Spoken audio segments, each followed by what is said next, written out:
We're here on Staple Island. It's one of the Farne Islands, a collection of islands just off the coast of Northumberland.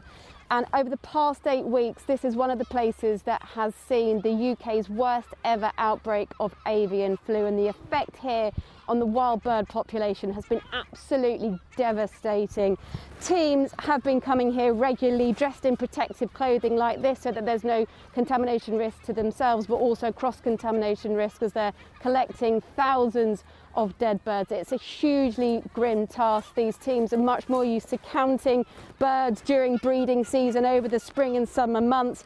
Unfortunately now it's more of a case of counting how many dead bird carcasses they are able to collect. Just this morning they found 300 dead guillemot chicks. These seabirds are so affected because they're living and breeding in small cliff-top nest clusters, and this virus, bird flu H1N1 virus, is absolutely devastating. This is the worst these teams have ever seen it here.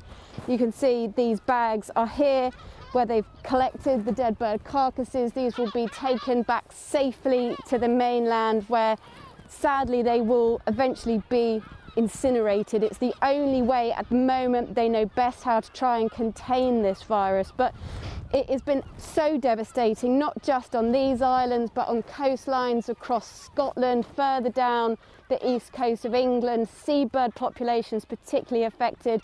At least 5,000 birds here alone have died. It is the worst outbreak they've ever seen in these islands of avian flu, and teams here from the National Trust, which protect these islands and have restricted access. We're very privileged to be able to come on for the first time as a film crew and see exactly what's happening here.